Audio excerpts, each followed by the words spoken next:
Olá, tudo bem? Vamos falar hoje sobre o famoso relógio do Apocalipse, né, que foi atualizado recentemente, lembrando que o relógio do Apocalipse, também chamado de relógio do fim do mundo, ou relógio do juízo final, ele foi desenvolvido, né, de maneira simbólica para se avaliar, né, no mundo contemporâneo o risco ali de cataclismo planetário, né, que seria um grande desastre ou uma grande catástrofe global a ponto de levar ao fim do mundo. Esse relógio ele foi desenvolvido em 1947 por cientistas da Universidade de Chicago, né, cientistas que também participaram do Projeto Manhattan. Projeto Manhattan, para quem não se lembra, ele foi um projeto militar e científico dos Estados Unidos, com apoio do Reino Unido e do Canadá, né, durante ali a Segunda Guerra Mundial, para o desenvolvimento de armas nucleares e para fazer frente à concorrência ali da física alemã, né, que colocou sob controle do Terceiro Reich, ou dos nazistas, um vasto conhecimento sobre energia atômica. No pós-guerra, né, o projeto continuou em andamento e por volta de 1947, né, os riscos de possíveis conflitos nucleares, né, futuros, e associado ali a um aumento nas tensões entre Estados Unidos e União Soviética, gerando ali a famosa Guerra Fria, preocupou o mundo. Então, um desses grupos de cientistas que participaram do Projeto Manhattan, né, desenvolveu ali o relógio do Apocalipse, justamente para, a partir de então, né, nos alertar sobre um cataclismo nuclear, né, ou possíveis catástrofes em decorrência, né, a longo prazo dessa corrida armamentista. Na atualização, na verdade, só explicando como é que funciona, né, quanto mais o ponteiro desse relógio simbólico se aproximar da meia-noite, significa que maior é o risco de uma catástrofe mundial. Tá? Então, desde 2020, o relógio, né, esse relógio está na posição de 100 segundos para meia-noite. Né? E foi mantido em 2021 e na atualização recente, agora 20 de janeiro de 2022, também foram mantidos ali os ponteiros em 100 segundos para meia-noite. Né? Significa o quê? Que continuamos, né, no momento de maior perigo, né, mundial desde 1947. Entre os diversos fatores que têm influenciado esse resultado, né, podemos falar aqui, né, de três, né, como os principais: a questão da pandemia, o risco de uma terceira guerra mundial e as mudanças climáticas. Tá? Então, vamos começar analisando um pouco a questão da pandemia. Tá? A pandemia que não foi só uma crise que gerou perdas de vida, não é apenas uma crise sanitária, tá? E nem apenas uma crise econômica, mas também a pandemia nos revelou uma crise de inteligência social, tá? Do mundo nesse momento. Né? E o que é que tem a ver a inteligência social com isso? Vamos falar um pouco de evolução. Em algum momento, um primata primitivo que deu origem à espécie humana, ele desce, né, das árvores, de maneira metafórica, e passa a competir com outros animais, felinos, caninos, né, animais mais velozes, de mais força física, com mordidas, né, mais fortes e mortais, e nossos ancestrais tiveram que competir com essas espécies. O grande trunfo dos ancestrais humanos foi a inteligência social. Ou seja, a inteligência social quando nossos ancestrais passaram a agir de maneira coletiva, né? Improvisando armas, fazendo armadilhas e adotando estratégias. Ou seja, coletivamente, fortalecendo a inteligência social, é que nossa espécie conseguiu dominar o planeta e vencer a concorrência com outras espécies. Tá? E o que isso tem a ver com a pandemia? Bom, a pandemia, do jeito que está sendo tratada, a partir de políticas ideológicas, né, desde ali das possíveis origens, desde os protocolos de tratamento, desde os protocolos sanitários, usa máscara ou não, faz lockdown ou não, isolamento social ou não, e mais recentemente as discussões políticas sobre a vacina. Isso fragmenta politicamente a espécie. E ao fragmentar, né, ao separar a espécie humana em grupos, a partir dessas ideologias políticas, enfraquece a inteligência social e, portanto, a pandemia, do jeito que foi tratada politicamente, né, e continua sendo, gerou uma grande crise de inteligência social da nossa geração. Tá? Uma outra coisa que ocorreu bastante nesse momento da pandemia é a apropriação da palavra ciência. Tá? Só que ciência ele não é uma campanha em rede social. Né? A ciência não é ali um conjunto de hashtags. A ciência é algo séria. Né?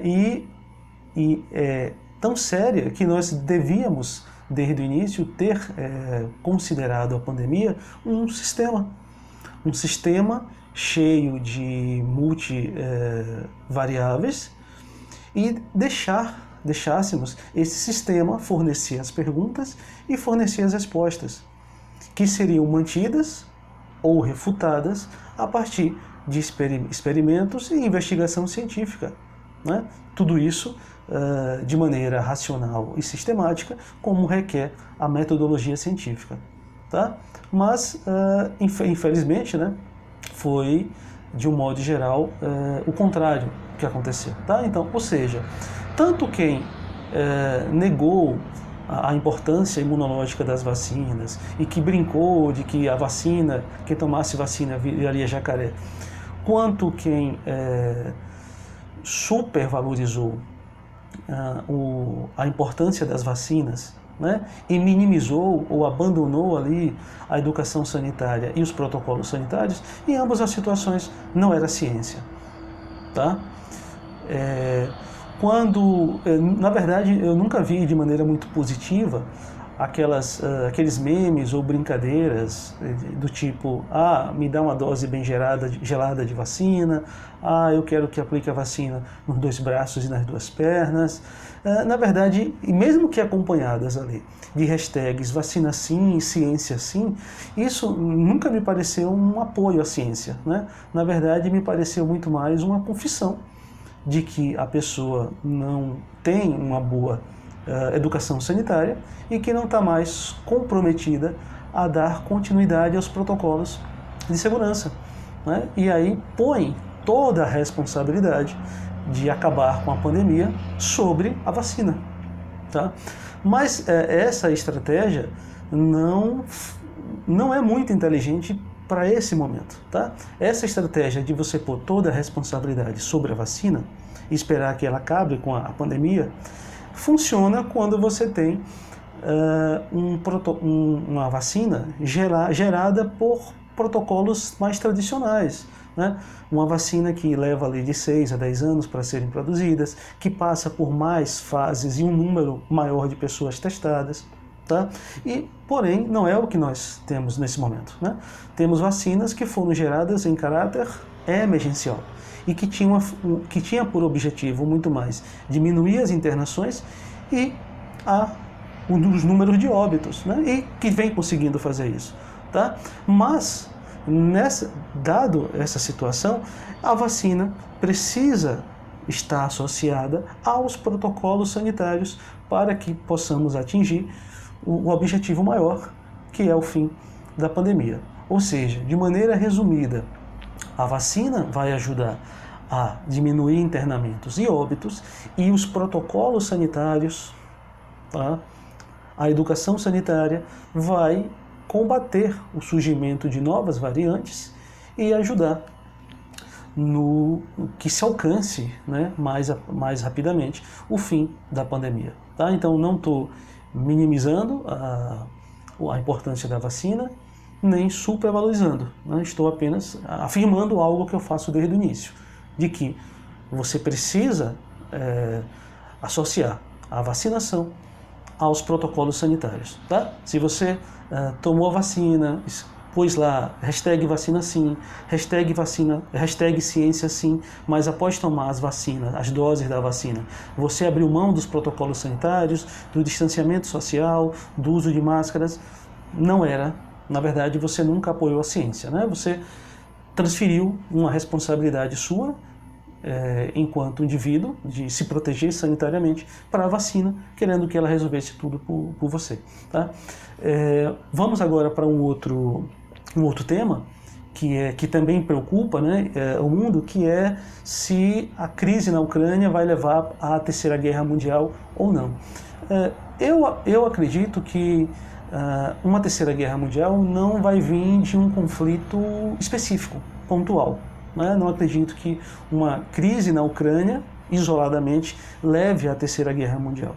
O que eu chamo a atenção é que as pessoas prestem atenção no somatório de conflitos ao longo do mundo. Tá? Porque um somatório, sim, é que em algum momento, né, próximo ou não, poderia levar a uma Terceira Grande Guerra. Então, nós temos a crise na Ucrânia, temos a crise em Hong Kong, temos ali um acirramento nas tensões entre China e Japão, provocações da Coreia do Norte em relação à Coreia do Sul. Não podemos esquecer, né, a questão do Oriente, né, Médio ali, principalmente tensões asiáticas envolvendo o Líbano, a Arábia Saudita, o Irã, a questão Israel-Palestina, tá? A aproximação aqui na América da Rússia com a Cuba e a Venezuela, sinalizando ali para uma possível instalação de bases para lançamento de mísseis russos aqui lá na Venezuela, né? O que, de certa forma, é um assunto de interesse de soberania nacional, né? Nossa, aqui do Brasil, já que seria algo muito próximo das nossas fronteiras. Tá? Então, prestar atenção nesses somatórios de eventos para a gente ter uma ideia, né, de um maior risco ou não de que ocorra ali uma Terceira Guerra Mundial. Uma coisa que eu sempre chamo a atenção é que mais importante que você mandar tropas para a fronteira ou fazer exercícios para provocação militar, né, todas aquelas provocações bélicas, algo que é mais significativo é prestar atenção se os países envolvidos estão fazendo alianças ou não, e com quem estão fazendo essas alianças. Algo que tem me chamado a atenção são as acusações duplas em relação à Alemanha, né? A Alemanha que finalizou ali a era Merkel, iniciou agora a era, né, do novo chanceler, o Olaf Scholz, e vem sendo, né, acusada ali pelos dois lados, né? A Rússia acusa a Alemanha de, dentro da OTAN, insistir por uma resposta militar a uma possível invasão russa, e ao mesmo tempo que a Ucrânia acusa ali a Alemanha de não querer impor sanções econômicas mais rigorosas a Moscou.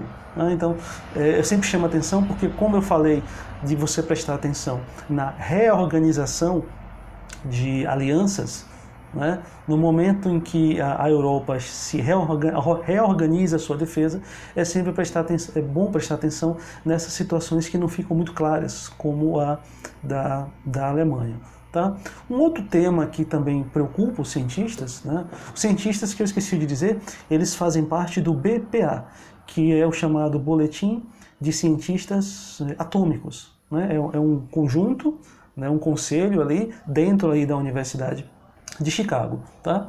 E eles se reúnem 2 vezes ao ano para fazer essa atualização do relógio do Apocalipse, tá? Um outro tema que eles consideraram foram as mudanças climáticas.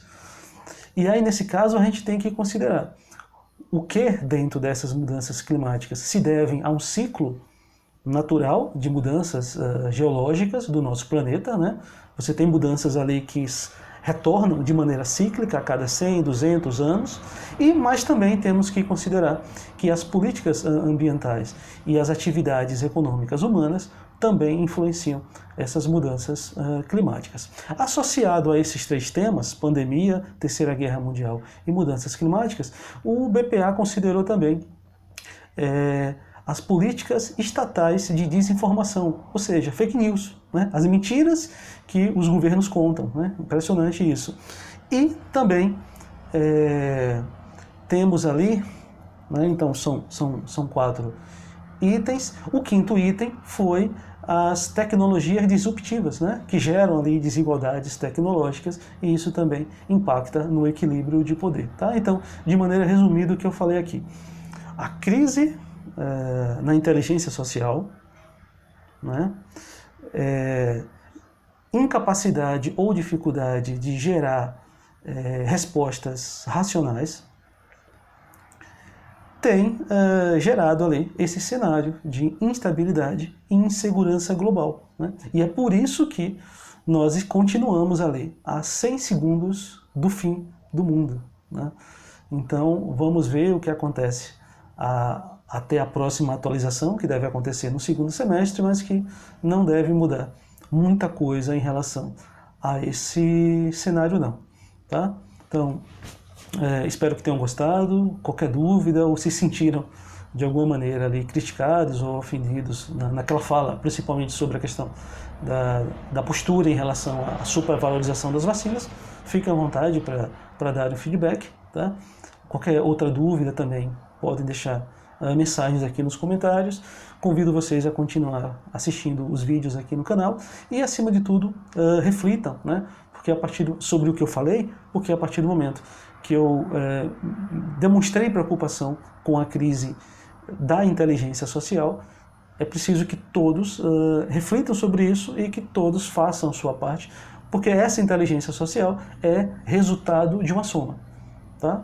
No momento que a gente se individualiza, se fragmenta, a inteligência social diminui. A partir do momento que a gente retoma a aproximação coletiva, essa inteligência social fortalece. Tá bom? Então, obrigado pela presença. É isso. Até mais.